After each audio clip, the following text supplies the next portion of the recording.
Dr. Jesse Hehmeyer. What do you know about functional medicine? I've had the great honor and privilege to talk to many here. Do you understand its difference between traditional medicine or traditional doctor, an MD, versus somebody who practices functional medicine?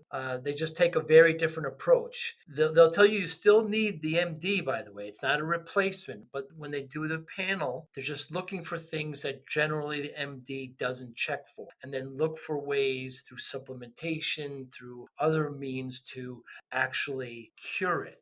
I opened up the question with a term that everybody should know, and I was surprised that I hadn't heard it, but root cause medicine. So often now we get medicine that just fixes the symptoms, just addresses the symptoms of whatever ailment you have. But root cause medicine is trying to actually stop the root cause of why it's happening. But it's an honest and great conversation with Dr.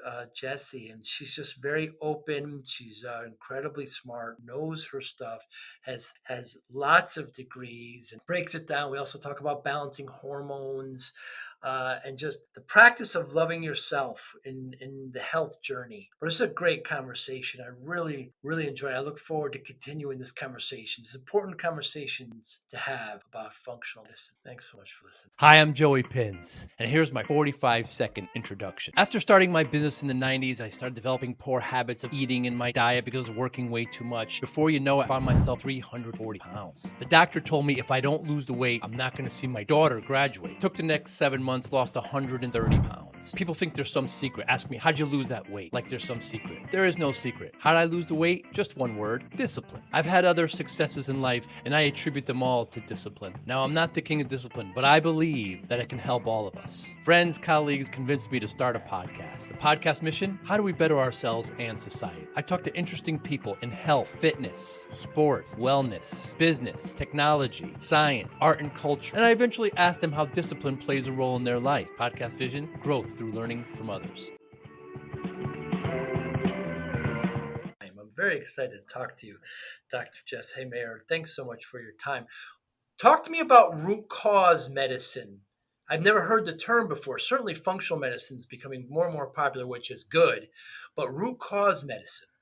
Yeah, well, I would say, at its core, functional medicine is an approach that seeks to identify the root cause, right? The root cause of symptoms and health conundrums, as opposed to merely managing symptoms. Now, of course, we want people to feel well, and sometimes that requires some kind of like temporary symptom management, but we want to really resolve those symptoms. And to resolve symptoms or even certain diseases requires understanding the root cause. So the work is really diving in, using data, right? Not throwing darts, but actually using data in the way of lab tests and discovering what the source is of either a dis-ease, a disease, or symptoms, health conundrums, all those goodies.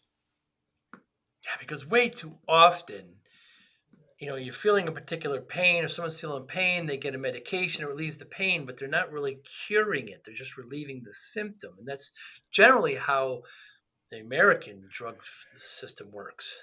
Absolutely. Absolutely. And again, it's, there are different things are right at different times. So sometimes it is true, the right thing to do is to mitigate severe pain, to minimize it, right? So this is not an either or approach. This is really using the best of all the tools we have to offer and bringing them together such that people move towards a future where they feel their best, they look their best, they're able to be their best. To me, that is what this is all about, right? Our health is the foundation that makes everything possible.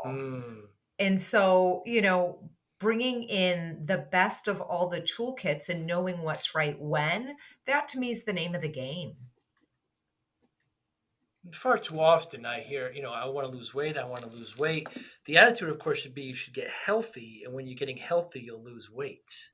Oh, 100%. Yeah. Weight loss, I think of as a side effect, right? And, there are many things I could say about this whole weight loss world, right? And the first thing that I'd say is, the inherited paradigm in the world of weight loss and how we care for our bodies, it just really doesn't work for almost anyone I know, right? It really is this paradigm of all or nothing, right? And as you were saying, Joe, like it's people keeping their eye on the scale rather than getting clear about what actions would make a difference. So, that first part, that all or nothing approach, to take those kind of two big things that I really see as fundamental problems with the way people have been taught to approach their weight, right? The first one is they have two options. It's either overindulgence or deprivation. Those are the two options, right? It's either I'm going to do the whole 30 and I'm going to, say no to everything that, sugar, salt, alcohol, everything that is low nutrient, I'm going to say no to everything. Or, when that feels like excessive deprivation and I can do it no more, AKA on day 31, I'm going to overindulge, right? I'm going to grab the bottle of wine and the full pizza, right? Whatever it is, right? So this is the way that people have been taught to relate to their food and how to care for their bodies. And the thing is, it leaves people losing over and over and over again. It just doesn't work. And so when I work with people, we really step into a whole new era together. I guide them in what I call authoring their middle ground. And that's a whole new world, as opposed to the all or nothing approach, the deprivation and overindulgence, which is really born of self-aggression. They're stepping into a new era where they're caring for their bodies and themselves from a place of self-love. And from that place of self-love, they begin to play a better game. They begin to find that sweet spot sway, not too tight, not too loose. And that changes everything over time. Right. So that's, like that really is one of the big game changers in this whole world of stepping into just a whole new relationship with body and self and the way people care for themselves. Self-love, a new relationship with yourself, because you've got to work hard at it. Because I heard you talk about, you spent a lot of time there in Switzerland, and the grocery stores. When you came here, you noticed that like the produce was kind of hidden. It's like when you first come in, they hit you with all the junk, and there's so much bad food that tastes great, by the way, but that's inexpensive and just right there in front of you. So we have to actively fight that. And well, you have to minimize. You don't have to eliminate it completely, of course. You just have to kind of deal in just modesty, correct? Yeah, absolutely. And Joe, you bring up a great point, right? The environment that is the United States, Yeah. very sadly, is not currently, because I do believe this is a changeable thing, it is not Good. currently set up for people to win at the game of honoring their health as sacred. It's just not, right? You just, as you so perfectly said about like our experience walking into a grocery store, right? It's really what's fast and easy and gets that dopamine hit real quickly. Those are not the things that are going to forward your health and vitality, and yet they're abundant, Yes. abundant, and for people living a busy life.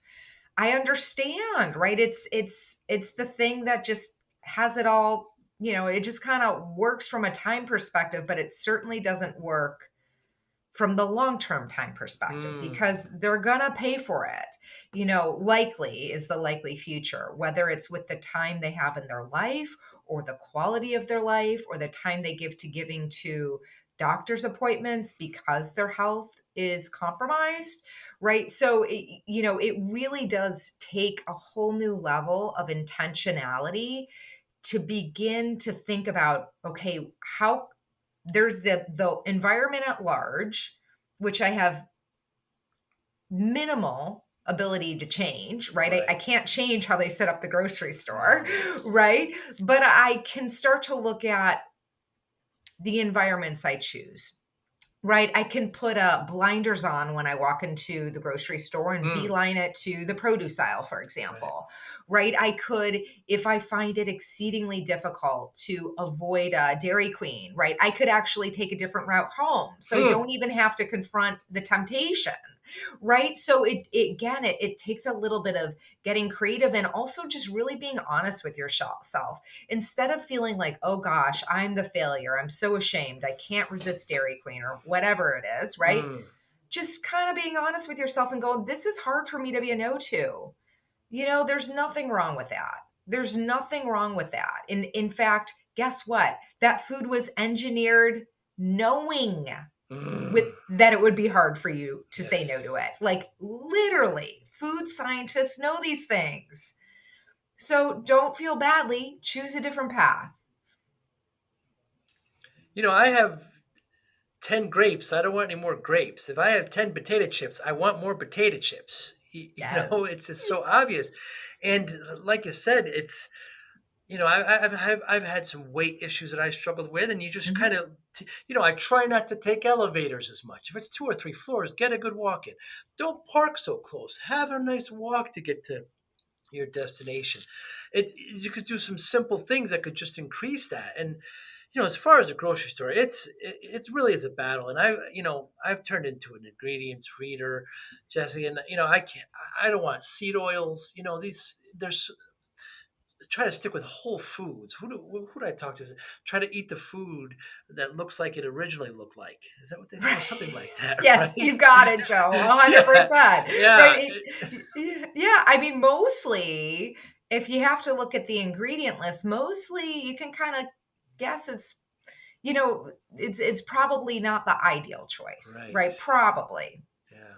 Yeah. Yeah, keep the ingredients low, and the whole thing. Well, my father's an Italian immigrant, and when I go to Italy, they eat pasta once a week, and everybody walks. Nobody's overweight, but the pasta doesn't have folic acid in it. The bread doesn't have 400 ingredients in it that they eat. It's got two or three, and it's just simple. So the whole thing's like, can't have this, I can't have that. You just have to moderate. You have to be bit moderate, and you have to understand exactly what you're eating or try to.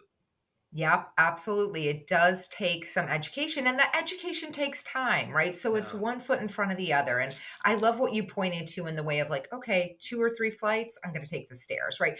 Just those actions to me, I would call that, a wonderful micro habit, right? Micro. You know that, taking the stairs 2 to 3 stairs, like, okay, that by itself, is that gonna radically transform your health if you do nothing else? Mm. Probably not. But the thing is, it's not just that. It's not just this one act alone. First of all, that act is your declaration to yourself and the world that your health matters, right? It's declaration in action. Mm. And as you begin to vote for that, as you begin to vote for, yes, I care about my health, and this is evidence. I took the stairs. You'll begin to continue to build on it, right? I'm sure you Mm. could reflect on your own journey and see that, right? Maybe it starts with the stairs and then you go, okay, I'm going to get a small Coke instead of a large, Right. right? It's just those incremental shifts over time. And I think about some of this like crossing the monkey bars. One of the things with that all or nothing approach is, like that whole 30 is a bit like asking someone to start at one end of the monkey bars and reach all the way to the end. Like that Mm. doesn't happen like that. Nobody makes change like that. Even people who have big health scares, we're talking heart attacks and stents put in and it's very, very rare that even though when those people immediately on the other side, swear they found religion in the world of, health, it rarely sticks Mm. because it just takes time to create change. That's one reason. The other reason is really it requires something to stay present to why your health matters. Why would you take the stairs instead of the elevator? Mm. Why would you either get a smaller Coke or maybe someday skip the Coke altogether? Yeah. Why would you? And that answer for you, for me, for all of your listeners out there, we're all going to have our own unique answer. And I really think it's important for people to set aside just a few minutes to contemplate the answer to that question. Why Mm. is my health so important to me? What does it make available that I really care about? Hmm. Whether that's being present with others, whether that's feeling great in your body, whether that's, something you're up to in the world that really is meaningful to you that just cannot happen unless you have your health. Actually contemplate it and even write it down. Like, give yourself 3 minutes to write down why your health is Hmm. important to you. I mean, for me, Jesse, it was, I got myself up to 340 pounds. I was working way too much. And then the doctor said to me, if I don't lose the weight, I'm not going to see my daughter graduate. So when Mm, you have that conversation with yourself, I'm not doing this. I'm unhealthy. It's not just affecting me, it's now affecting a family. So that was the kind of come to Jesus moment for me. I said, look, yes. I'm not going to make temporary changes. 90% or 88% of the people who lose weight gain it right back. Yeah. And this is going to be a lifetime change that I'm going to do. So for me, it kind of took that kind of punch in the face by my doctor. And like you said, it could be different for anybody else, but that's what it took for me. And I've managed to kind of keep it. Yeah. Well, and if you think about how old's your daughter now? She just turned 24 yesterday. Amazing. Happy birthday to your daughter. Yeah. And so, like, when you're really confronted with that, like as you were, right? And by the way, I really acknowledge you because your doctor said it, but you heard it. That's right. You Yeah. didn't have to hear it, but you did. Good point. And you didn't just hear it with your ears, you heard it with Right. your heart. Yeah. Good point. And, you know, Good point. considering like my daughter or McDonald's, like, I mean, Mm, come on, is that a mm, choice? Like, that's like a right. silly contemplation, right? Exactly. Yeah. And that's really, it takes something to remember. No, that's actually what it's for. That's why I would be a no to this thing that in the moment may seem, oh, just it's not a big deal. Right. Anyone will say, oh gosh, we understand. You've had a busy day. You're stressed, you're overwhelmed. You'll get that from people, not because they're bad or evil, just because they're in the same position too, Mm, right? And so, to really go pause, to slow down and say, no, actually, this is about something that is the most important thing to me. it certainly is. You talk a lot about balancing hormones naturally. Hmm. Let's talk about Hmm. hormones. Not enough talk Yeah. is on it. A lot of nutrition and sleeping and exercise, but hormones is a topic that we don't talk about a lot. Why? Yeah. Well, I mean, I think fundamentally, so far with hormones, people are left with like pharmaceuticals, like doing hormone Mm, replacement therapy, whether that's testosterone or estrogen and progesterone, or like all of those things, right? And there's not a whole lot of talk about how we might be able to support our body's ability to produce hormones and receive the message of those hormones hmm. optimally, right? Because for any hormone to work, we need to make the hormone and we need to receive the message, two Wow. aspects of that. And, kind of looking at the complexities of making hormones and getting the messages, there are so many different points of leverage we can have for supporting our body.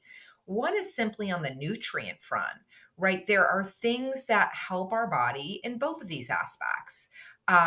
Something that comes to mind is vitamin D. Vitamin D is a pro hormone. It actually helps your body produce those hormones. So, getting your vitamin D levels tested and supplementing according to your body's needs, because not Mm, everybody needs the same amount of vitamin D, but most people do need to take a vitamin D supplement because most of us aren't working outside. Most of right. us are inside most of the day. And even if we are outside, we're probably covered up with clothing or SPF, which is Mm, inhibiting our absorption of vitamin D. So once you begin vitamin D, you want to get it checked about 4 to 6 months later to make sure you're in your sweet spot, and you want to keep it up, right? Sometimes I'll work with someone who says, "Oh yeah, I used to take vitamin D," and I'm, "Well, when did you stop?" "Oh, about 2 years ago." I'm like, "Okay, well, great, you have low vitamin D again." So the vitamin D is a forever supplement. It just really is. So vitamin D is one great point of leverage. Another nutrient that comes to mind is omega-3 fatty acids. Omega-3 fatty acids really help with the sticky mitt. The sticky mitt is that receptor that gets the message of the hormone. So we want to make sure those omega-3s are in healthy levels. And you can get them tested, but also if you're like, gosh, there are only so many tests I can do, right? You can just start really being intentional about bringing omega-3 rich foods into your days. And so by that, I mean 4 to 5 omega-3 rich, low mercury fish, seafood per week. That's a great place to move towards. And by Mm. move towards, I mean, if you're like, gosh, I haven't eaten fish or seafood in 5 years, maybe you just start with once a week and you figure out something you would eat and be able to enjoy and, like that. So that's another point of leverage. Another nutrient is zinc, and zinc actually works in a few different ways. But one of the big superpowers of zinc is it helps preserve your testosterone. Hmm. So testosterone gets turned into estrogen. And there's an enzyme that helps testosterone get turned into estrogen. Now, this isn't a quote unquote bad thing, but all of us, be it man or woman, we want to preserve optimal levels of testosterone. Hmm. We all do, whether we know it or not. And so, to help preserve optimal levels of testosterone, we want to make sure we have optimal amounts of zinc, because when we don't have enough zinc, our testosterone is going to get turned into estrogen at a higher rate, more than we'd like. There's more I could say about that, but that's a really great place to start. And then from there, other things that I think about is our detoxification pathways, because our hormones, the ones we produce in our bodies, as well as for anyone who's taking any kind of hormone replacement therapy or on birth control pill, any of those things, they actually go through our detoxification pathway. So we want to make sure those are running very well. There are different ways we can assess that, but one place you could begin to look, for those of you who are like, this might be something for me. One is, am I putting more toxins into my body that could be causing a traffic jam in those Mm. detox pathways? Simple places to look are things like alcohol, or things like smoking, whether it's cigarette or cannabis, or even just taking cannabis regularly. Anything in the drug world is going to go through those and increase our toxic load. Also, things that you're exposed to in your environment, whether it's pollution or pesticides and foods, stuff like that. So that's what's going through those detox pathways that could cause the traffic jam. If we just simply have more toxins going in, that those detox pathways are going to be overwhelmed. And then we have the exit. How do we help toxins exit the body? Because that's the whole point of detoxification, is Mm. take these toxins and kick them out of the body. Hmm. And the kicking them out of the body means we're having bowel movements on a regular basis, once a day, ideally. Other things that we would look at is, am I drinking enough water? Because again, those toxins exit by way of our urine and our bowel movements, primarily, also our sweat and our breath. But urine and bowel movements, those are, making sure you're getting 60, 70, 80, 90 ounces of water a day Hmm. is a great place to move towards, to help your body eliminate toxins and therefore help your hormones be processed in a healthy manner. Some simple things there. Yeah, vitamin D, omega-3, and zinc. Which which well, I mean, let's talk about supplements. I've been taking supplements for a while now. I mean, it's hard to say if you enjoy the I think people have the attitudes like, I got a headache, so I'm taking a Tylenol, I don't have a headache anymore. So what after, like you mentioned, your friend or somebody said, "Oh, I was taking it, I don't take it anymore." They don't see immediate reaction, but you don't know if it's been fighting the stuff off. I don't think it's helped. I stopped taking fish oil, or somebody says, because it doesn't help. I don't notice a difference. Yeah. That's really not the best attitude for supplements. Well, yeah, no, and for me, when I work with people, I get data and I get data again, right? So Ah, meaning that, okay, yes, of course I want people to notice they're feeling better. And I can't think of one time where I've just said, "Oh, just this one supplement." But that's the only hmm, thing we're doing. We're not changing anything else, right? interesting. That never happens, right? So everything works in synergy. But when we are using supplements, and I do use them regularly, we want to be targeted. We're using them based on lab results. We're giving it a couple of months to start working. And then we're testing lab results again, because oftentimes it was vitamin D, not a temporary deficit. That's a long-term gain. But a lot of other nutrients are temporary deficits, right? We talked about those detox pathways. If there's a huge traffic jam in those detox pathways, your body is burning through nutrients at a rate that it cannot replenish it. Wow. So when we reduce toxins, when we replenish nutrients from supplements, over time, often we're able to pull these things out. So, the point isn't to be on supplements forevermore. The point is to support your body in a way that's useful and meaningful. Oftentimes that includes supplements, but those supplements will shift over time. So how often should you get your panel done, tested? So it depends on the person, right? So I would say, for the person who's stepping into this work, who really hasn't yet prioritized their health, we're probably looking at quarterly assessments initially until we find solid ground. We're seeing constant improvements. We're seeing the shifts we want. We see the inertia physiologically, biologically moving in the right direction. From there, we might pull it back to twice a year. And then from there, ultimately once a year. So I have plenty of patients and clients who I work with who they're on an annual health audit. Once a year, we get back together virtually. We, connect, make sure I'm clear on where their health is, how it's been this last year. We get their labs ordered and we shift their supplements accordingly. So that's the functional medicine approach, because your panel is much more thorough. Whereas when we go to the doctor, they're just checking. It seems like a lot, but it's not really. No, 100%. It's so funny. I listen, I get it. It's a confusing world, right? This is why we have extensive training to be able to do this stuff. But when people are like, oh yeah, no, I just did my labs. Well, what labs did you do? I did all of them. I'm like, oh really? All of them? Then you have no blood left. But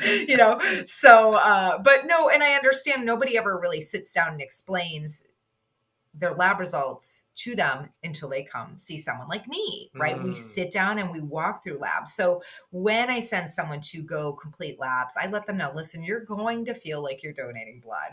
We are getting a lot of information. We're not just doing your basic CMP or CBC or cholesterol panel. We are really looking under the hood to understand what is at the source of your symptoms. Where are your unique barriers to longevity? That's what we're doing. And, over time, right, we talked about repeating labs. That comprehensive assessment, we really only do once a year, but people will have their own unique health dashboard, right? Their Achilles heels that we're going to track over time. Right. So if I think about my husband, two of his big markers that we like to track over time are, well, a few actually, I'd say are B12, vitamin D, homocysteine. These are just his genetic Achilles heels. So we want to keep an eye on those with greater regularity. For me, it's more like zinc. That's a big one for my body. My body just churns through zinc more quickly than the average gel, right? So these are different things that I would look at more regularly depending on the person. But we get clear in that first assessment, that first biggie, what do we want to keep an eye on, over time on a more regular basis, and what is just an annual reassessment. How will technology help functional medicine? I wear a ring. It gives me too much information. I wear a watch. It gives me so much, tells me how I sleep, tells me, it would be nice to kind of combine all this with everything that we do. How will technology help, Doc?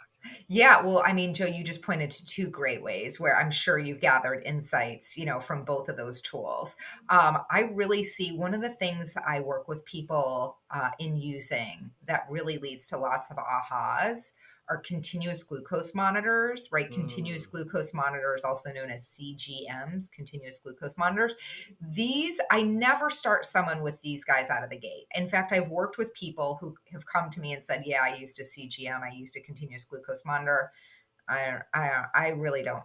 It didn't make a difference, right? Well, it didn't make a difference because they were flying blind, right? They had no idea what they were seeing or what to do about it or anything like that. So, we start off by getting an assessment of where someone is. getting them moving along in the right direction. And then we bring a CGM in. And typically we only need a continuous glucose monitor for about a month. Hmm. Sometimes it's 2 months, but a month really goes a long way for people to go, holy cow, right? Holy cow. I know you said it, but I can't believe it with my own eyes, Wow. right? They get to see that, yes, white rice really does have the same impact on your body as 10 cookies. Mhm. I know it's hard to believe. I get it. It does, but they can see it real time, and data doesn't lie. So that's good data, I should say. And that's good data. So that's one example of where I really see technology shining in this area of their life, of Hmm. people's life. But also, like you said, Joe, right? Even with your ring, right? When people bring in people who have kind of gotten away with less sleep, and by gotten away, I just mean they've ignored sleep for a long time, Sure. right? Um, it's fabulous wake up calls, right? My stepson is grown and really is diligent about caring for his health, and he was sharing that he has a Whoop band, and when he got his Whoop band, he was like, "Oh my gosh, I couldn't believe the impact of a few drinks on my sleep quality, right? On my Hmm. cycling between REM and non-REM, sleep." I couldn't believe Hmm. how screen time impacted my sleep quality. He didn't notice it in his experience per Wow. se, but he started to see it and he started to make shifts. And then he got the contrast. He was like, "Oh yeah, no, now I get it." Hmm. Mhm. Yeah, I guess that's the other thing. When I got up to 340 pounds, doctor, I mean, I felt your body's a marvelous machine. I mean, it didn't even I felt a little tired going upstairs, but I got over it quick. Your body doesn't. It's just so wonderfully. Oh, it's just a wonderful machine. So it doesn't tell you some of these things that could be wrong with you.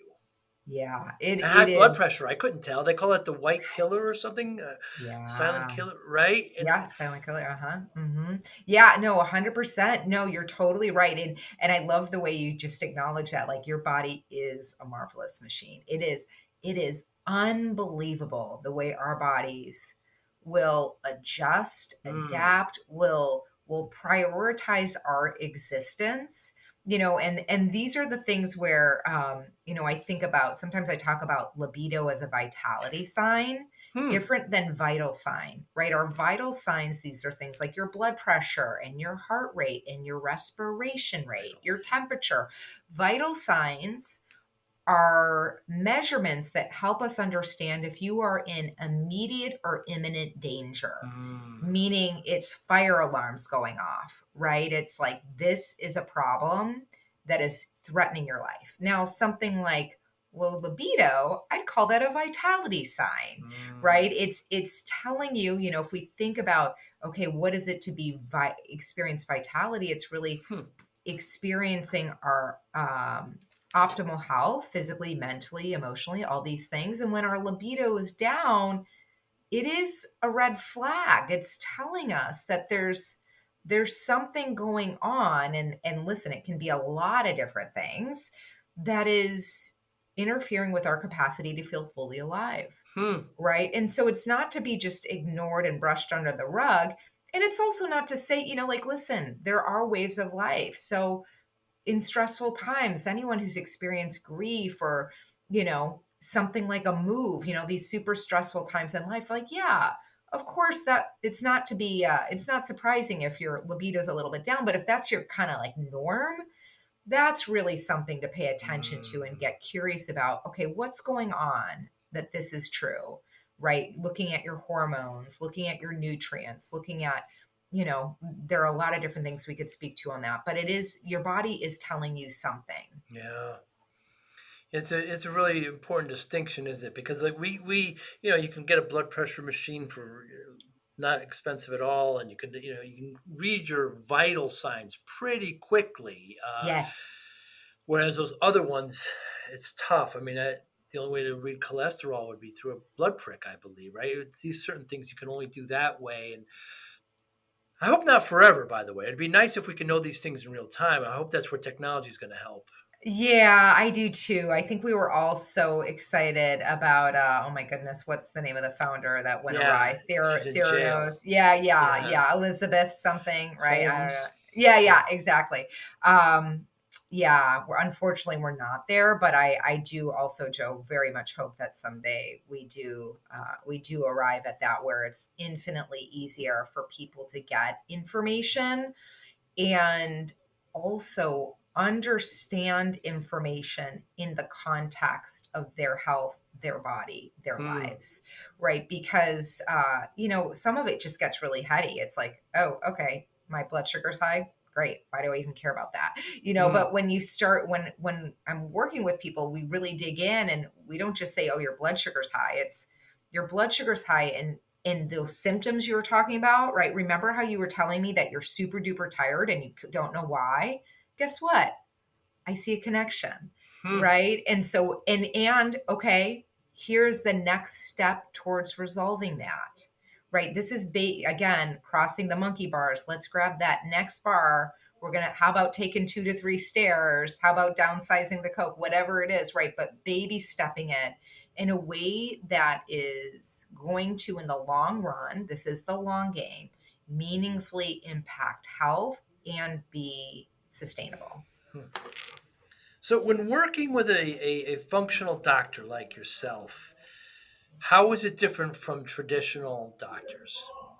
Yeah, so, traditional doctors, where they really shine is at fixing things with medication and surgeries, right? So, if someone has high blood pressure, making sure their blood pressure is well managed is really important. So, we want you to go see a traditional physician and manage your blood pressure with medication and come see someone like myself so that we can help you get off those meds over time. Mm, Really, it's not that, oh my gosh, that medicine is awful. It's really just a sign of not good things to come, right. right? So, other ways that traditional medicine physician shines is really doing important assessments to determine if there's a real problem, right? Mm, Getting colonoscopies as recommended, mm, getting mammograms as recommended.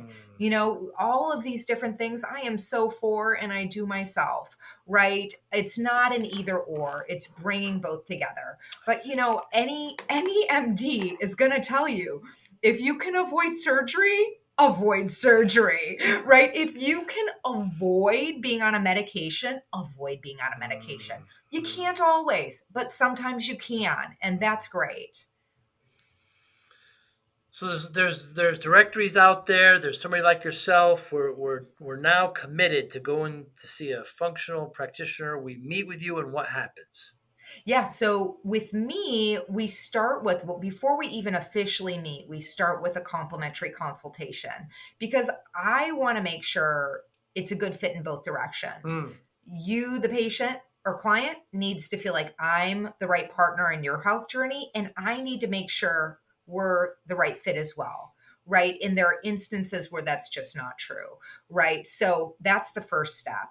After that, it really is moving into this journey together. Typically, when I work with people, we're looking at 4 to 6 months. Some people, it's a year of more regular contact to guide this journey. I think of 1 year as one lap, right? One lap, meaning you're going to, in 1 year, encounter all of the logistical challenges, vacation, anniversary, birthday, holidays. You're going to encounter all of those things. ah, You're going to encounter all of the emotions of life. You're going to encounter all of the people who encourage you to do the thing that isn't really a match for your new journey, right? All of the stuff, right? So 1 year is one lap. For some people, we'll work together closely for that period. For some people, we they don't need quite that amount of close support. But with that, it's we dive in, and the first official appointment is 90 minutes. I'm learning a lot more about you and your health, where you wow. are, where you've been, where you're committed to being. I'm listening for missing puzzle pieces. Those puzzle pieces are labs. We're going to have you get those labs. We're going to have you track your life off of a shared document. That means your nutrition, your sleep, your movement, your symptoms, all these different things. We're going to use it all to guide you in stepping into this new era where you are honoring your health as sacred. What would not be a fit for you? Yeah, examples of not a fit for me. Someone who is coming to me who's recently been diagnosed with cancer. Yeah, right. That's not going to be a fit for me. Someone who How come? well, it's if they have not yet consulted with their oncologist, right? If I they're see. looking for, I want a natural solution to stage 4 cancer, I am not that solution, I see. right?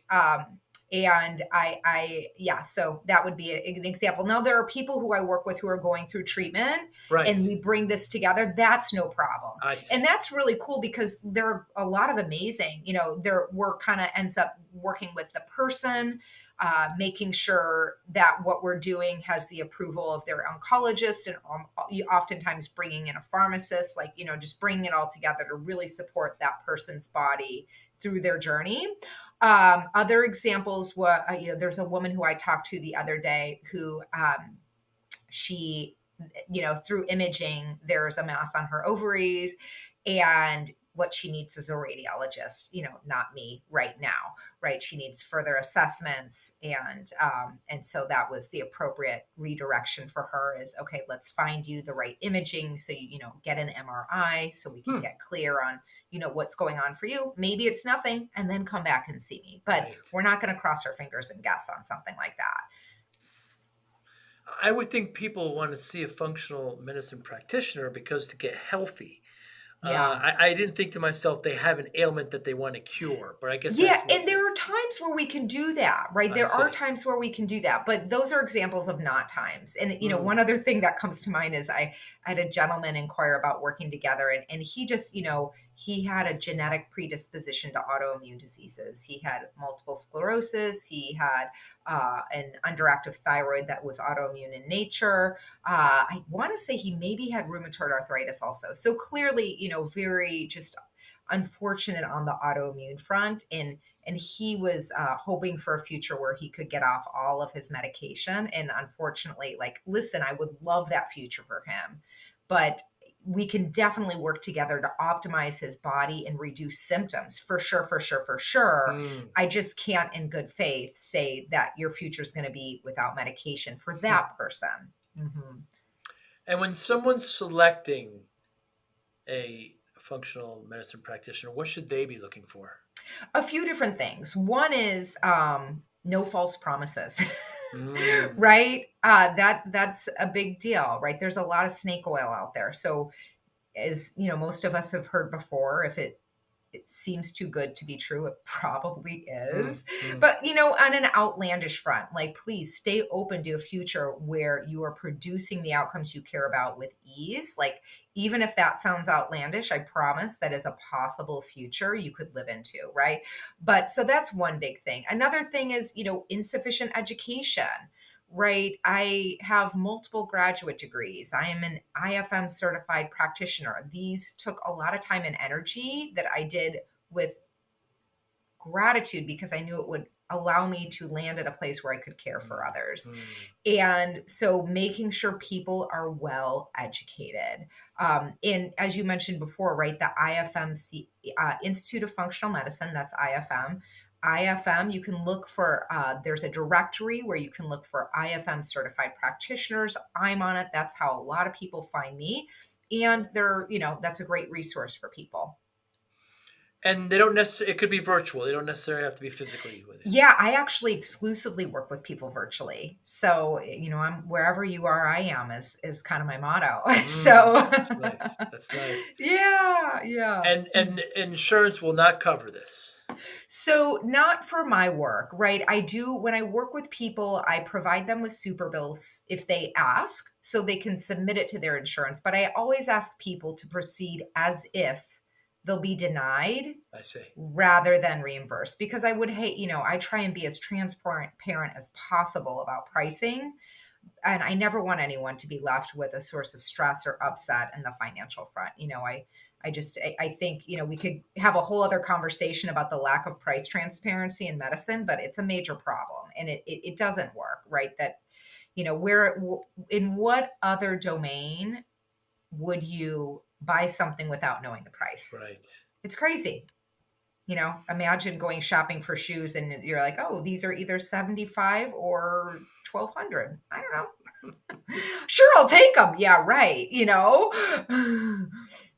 But, having conversations like these, knowing that there's more functional practitioners out there is going to help. And eventually, I think insurance will start to cover, because I like to think that insurance companies want us to be healthy. The drug companies, but the Right, questionable. insurance companies, just like they're paying for There's a some vested interest. yeah, I have a Yeah. vested interest, and I know they're paying for some gym memberships and things like that, which brings Yeah. brings you to another point. So when you're working with somebody and they get their panel done, and you're starting to address some of their issues, is there always a discussion about implementing exercise and sleep into whatever they do? Is there always that discussion and goal? It depends on the person, right? Because oftentimes, I work with a lot of people who they have their exercise handled, or maybe they have their sleep handled, right? So it's going to be very targeted, or maybe, but that will be brought into the conversation if appropriate, right? And sometimes I'll work with people who,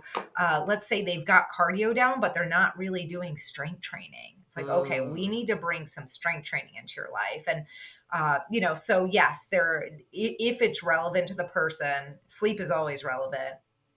If someone's not sleeping well, and strength training, or I'm sorry, movement and exercise, we're gonna baby step it forward in a way that's appropriate for them. But yeah, it will definitely be part of the conversation if it's not present. So important. It's so important. And for us to be healthy, when our system here, especially in the States, is just against us. I mean, there's these big money companies that just make money on making us unhealthy, and you just have to fight. It's inexpensive to be unhealthy.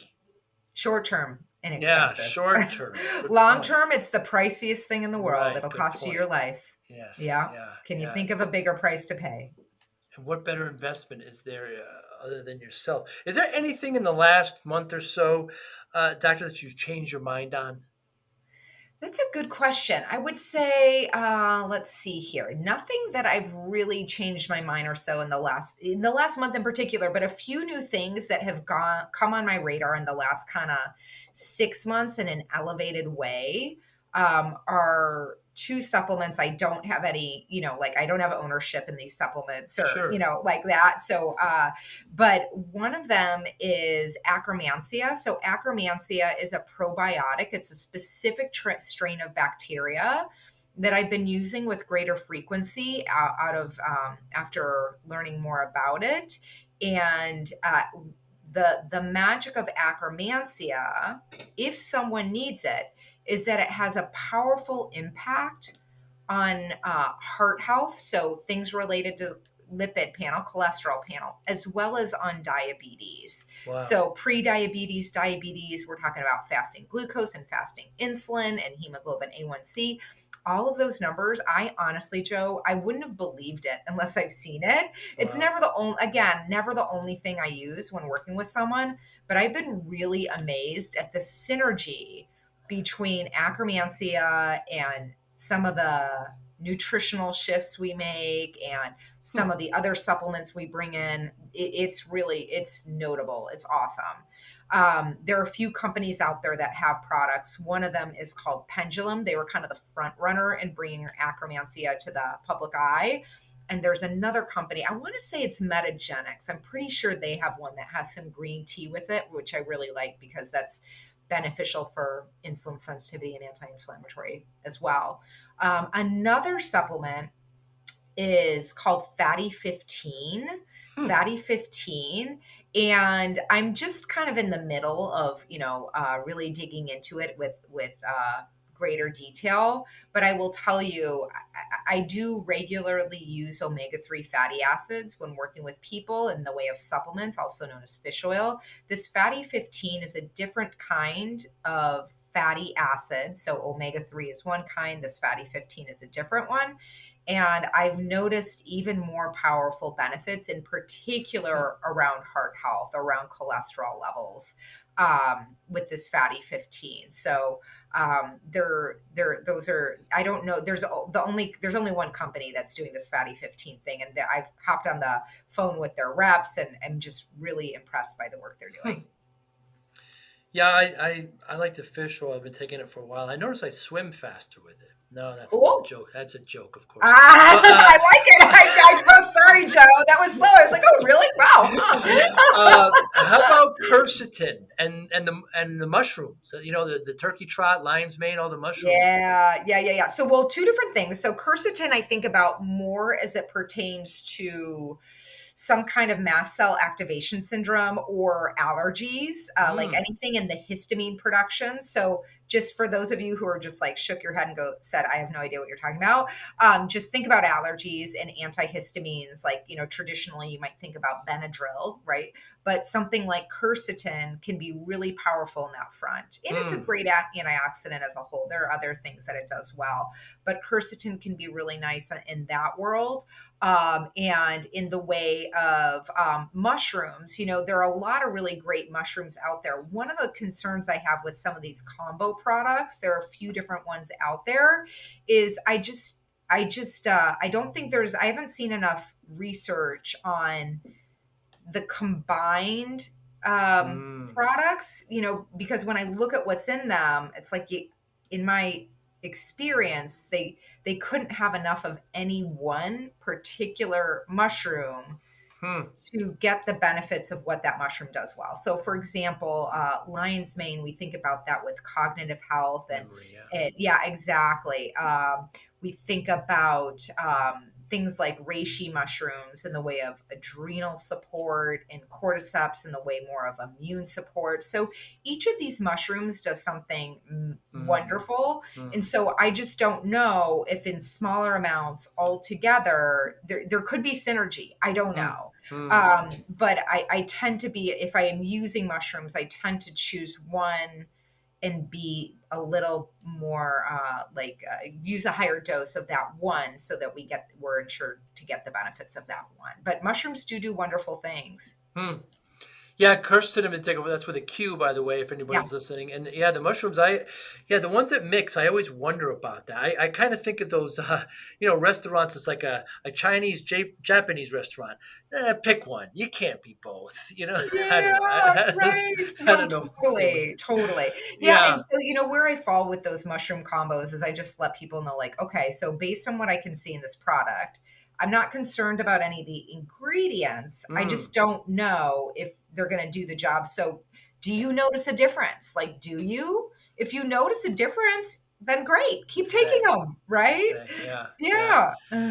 There's lots of great ones there too. So, you know, like I mentioned before, Doctor, I was up to 340 pounds. I'm 200 pounds now. You know, I was like a 46-inch waist. I'm a 32. Yeah. So it's amazing, Joe. That's awesome. Of all the clothes. You know, another big practice I see when people lose weight, they keep their fat clothes.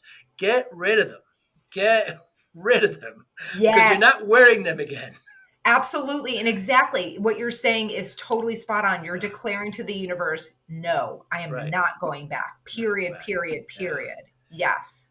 There are times when I feel that the 340 pound inside me guy is trying to get out.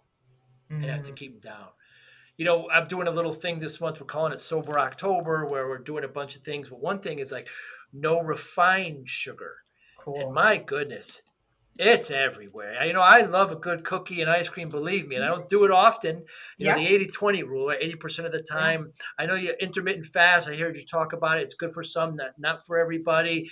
You know, I eat two meals a day, and I'm never hungry, and I enjoy it. But So, and another thing about weight loss is, I think we mentioned it before, people just gain it back. And this yo yo stuff is not good for you. So, you can't look as a finishing line, right? I got down to my weight and now I can go back. It's not the case. It's lifelong changes. 100%.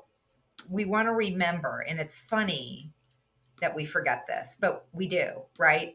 Actions produce outcomes, Mm. right? And so your current outcomes are a perfect fit for your actions. Your actions mixed with your genes, but they're still a perfect fit, right? So if you're committed, rather, if you're committed to new outcomes, you will need to take new actions. And if you take those new actions and produce those new outcomes, you're going to need to sustain those actions Yeah. to keep those outcomes, right? It's just the way it works. I don't know of any other solution. So, to circle back and talk a little bit about the scale where we started this conversation, I think it's so funny. I think about the scale a little bit like the scoreboard at a baseball game, Mm. right? Can you imagine, Joe, do you have a favorite baseball team? I do. They're in the World Series, the New York Yankees, sure. Okay, we'll go with the Yankees, even though I'm a Cubbies fan. So pretend you're at a Yankees game, and one of their awesome superstar batters steps up to bat, and he's holding his bat, and he's looking at the scoreboard, and you're like, all right, let's go, right? And he's looking at the scoreboard, and you're like, okay. And he's looking at this, and all he does is stand there and look at the scoreboard. And you're gonna be like, for the love of God, hold the bat, hit the ball where people are not, and run really fast, right? So the scoreboard is the scale. You need to know, you want to know what the score is. You want to know what the scale is, but how you move that score in baseball is hitting the ball where people aren't and running fast. Yes. How do you move the score? How do you move the needle on the scale? Well, nutrition, movement, sleep, all de-stressing, all of these different things. There are many different things, but those are the actions. Those are the equivalent of hitting the ball and running. And so, you kind of want to begin practicing action, action, action, action, action, and honoring those actions as sacred. Yeah, and to continue with that analogy, there may be an inning where you didn't do well. You may look at the scale one day and say, well, "How did I gain a pound?" And you get so discouraged. And hey, you got to still work at it and look at it again. Keep going. Absolutely. Well, and just as like it would be with baseball, right? If someone is really excelling in the game of baseball at a certain point, when they look at that inning, they'll know. They'll be like, well, I was in the outfield and I missed that catch, right? Or I struck out. Like that's how the score happened. Right. And so the usefulness of the scale is to be able to look back and say what worked and what didn't work. They're both really important in being able to be honest and kind and honest. I really see that as a foundational skill to cultivate in this area of life. It's uncommon for people to come to their health and their body, and especially their weight, being kind and honest. Usually they're honest, which means they pull up the whipping post and they just beat themselves up all day long, or they're kind and they just don't look because they're like, for the love of God, I can't take the beating anymore, right? So if you can begin practicing being both kind and honest, you can start to use the learnings. I'm sure, Joe. I mean, to go from 220, I'm sorry, was it 350? 340 to 340 to 200. To go from there, you learned.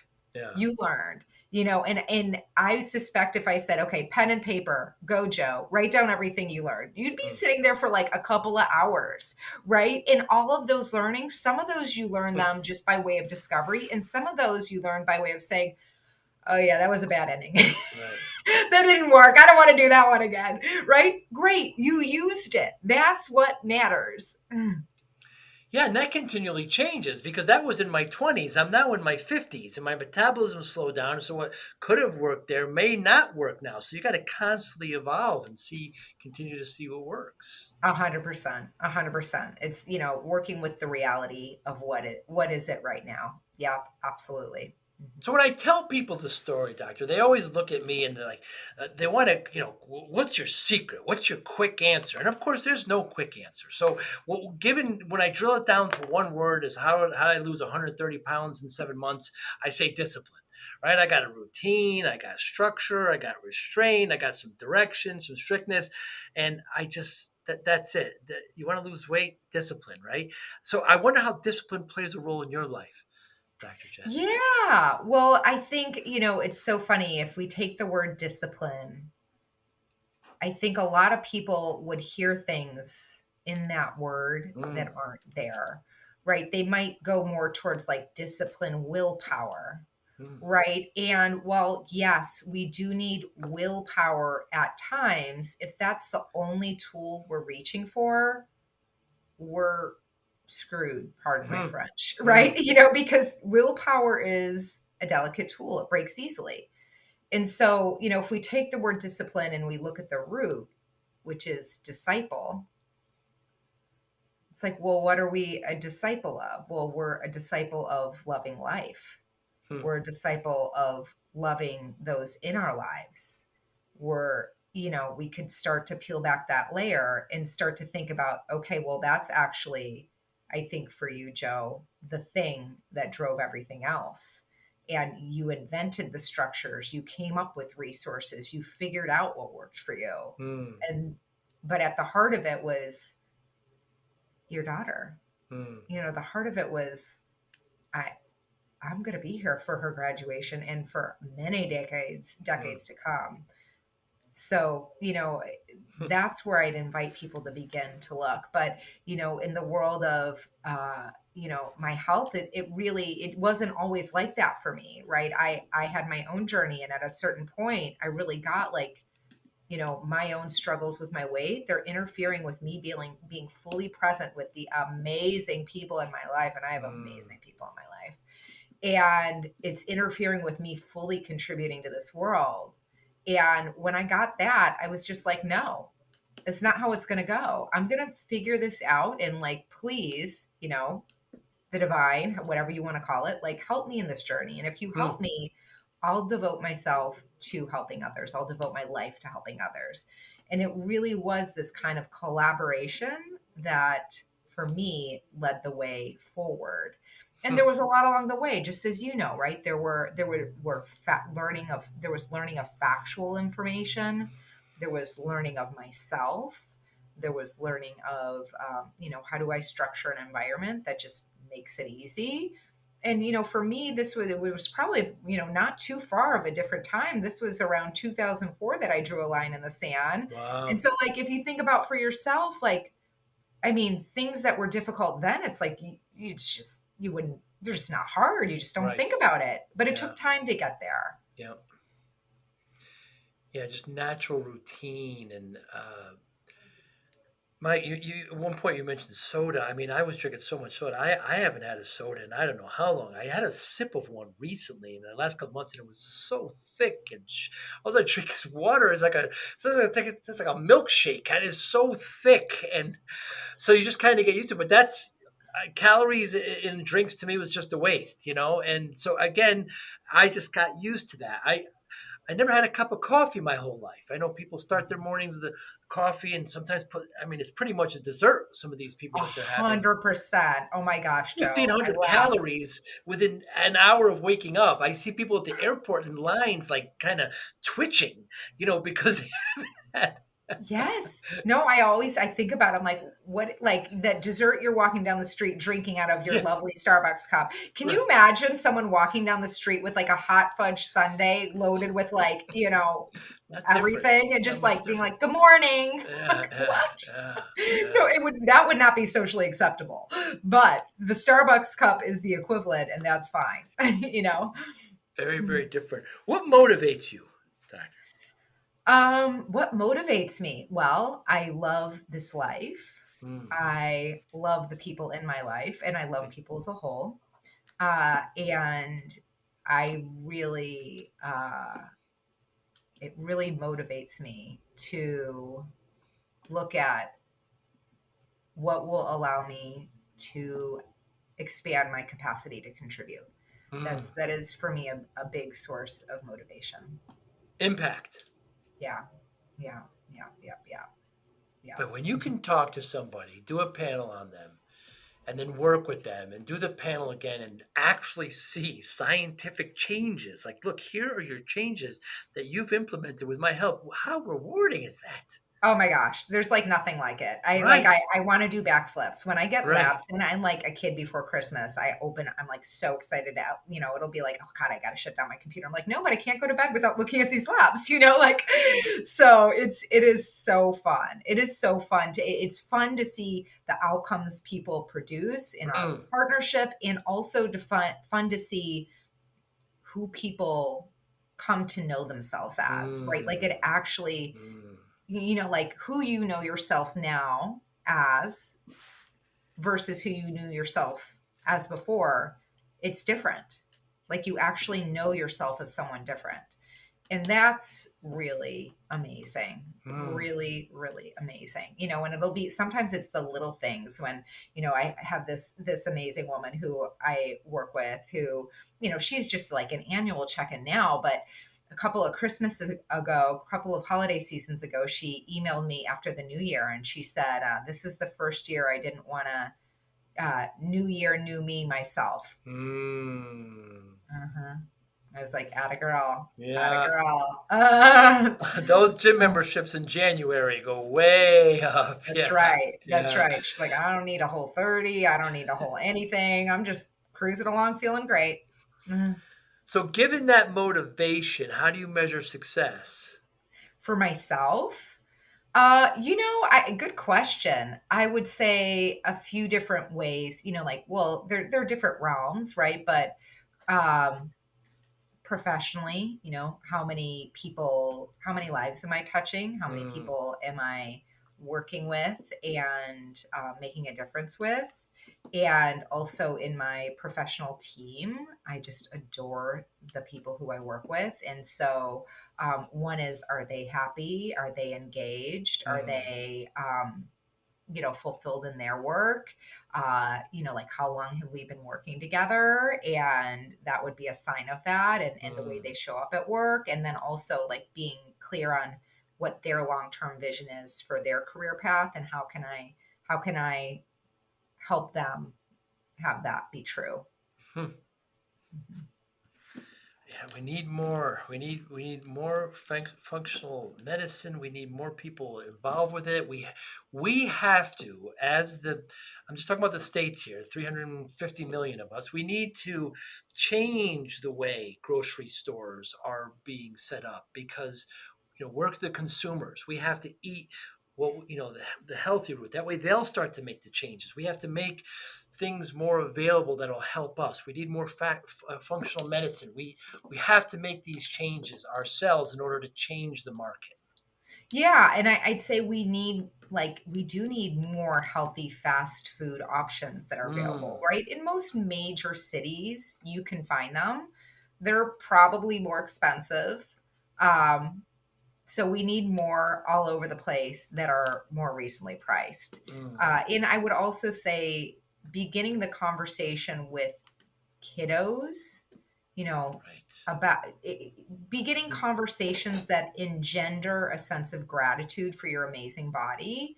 That's a great, I would say, gratitude and wonder, right? Mm. Because like when you start to learn about all of the things your body is doing, right? You talked about like what it was like to be 340, and you actually like, "Oh, I didn't really feel it. Like, Yeah, you don't. like you start learning about all that your body was doing, is doing now. It's like, oh my God, thank you, thank you, thank you, thank you, thank you. Mm. Like, thank you, Mm. body, for, the things I did to you that now that I know better, I would undo them if I could, and yet you managed. So thank you.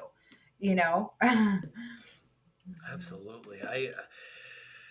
We need, yeah, we need to take care of ourselves. The self love that you said is just, it's so important. We're so, on the go. I know you spent some time in Switzerland, and I have relatives there in Switzerland and in Italy, and just the thought of, a cup holder in a car to them is so foreign. But that's just the way we are here in the States. Well, actually, what's hilarious to your point, Joe, is I don't know if you know this, but drinking hot beverages while driving in Switzerland is illegal. Wow. Yes, and eating while driving is illegal. That's Can you? awesome. So, do you think they have any drive-throughs? Right. They No, don't have any drive-throughs. not Oh, a one, so not different. a one. So different. It's Yeah. awesome. It's so Yeah. great. You know, and Yeah. so it's not like I certainly don't think capitalism is quote unquote bad or evil or Of anything like course. that. But there is there's a prioritization of the dollar over, right? Making money over. And I think they can both coexist Right. They can. 100%. Like we can have companies that thrive and contribute to health. Can Mm, have companies that thrive and contribute to people's evolution and education, right? They are not mutually exclusive. So come right. on, like let's get more inventive and play for that future. I agree. While some of those policies and ways in Europe are good, not everything is great over there. I don't want to paint that impression, right? So we can certainly change some of those systems here. We've got to be driving that. I thank you so much for your time today, Doctor. Anybody listening, watching, how can they get in touch with you? Yeah, thank you so much, Joe. So you can get in touch with me at wellempowered.com. I'll give you a few different ways you can, if you'd like to connect, please schedule a complimentary consultation. You know, it will say that it's there to explore working together, but I mean this wholeheartedly. Even if you don't think you have any intention of scheduling an appointment, that's fine. If you just want to connect and ask me a few questions, please get on my books for a complimentary consultation. It would be a pleasure. Another way you can connect there is at wellempowered.com/dare. That's well empowered, EMPOWERED.com/dare. There, you're going to be invited every week to take on a new micro habit. So it's perfect that Hmm. we started with that in this conversation, Joe, right? So micro habits like taking 2 to 3 flights of stairs, and you're going to be invited to take it on for a week and just notice what happens. So that Yeah. you'll get that into your inbox every week. Then, last but not least, you can find me on Instagram at Well Empowered. Well, like you said, WELL, empowered, EMPOWERED.com, and on Instagram as well. You've got great, great content. I thank you so much for your time. Next time I'm in the greater Chicago area, perhaps we'll get a cup of tea. Would love it. Thanks so much, Joe. Do be well. You too. Thank you for listening and or viewing Joey Pinz Discipline Conversations. Please share this episode with one or two of your friends who you think may benefit from the episode. Our website, www.joeypins.com. There you'll find lots of resources and you could join our mailing list. Please follow us on all our social media, Instagram, Twitter, and Facebook. Podcast information, the video version of our podcast is on YouTube. Please subscribe. Audio is on all major podcasting platforms. Please follow them. And if you like it, please consider giving 5-star rating. Would really appreciate that. Thank you again for listening or watching Joey Pinz Discipline Conversations.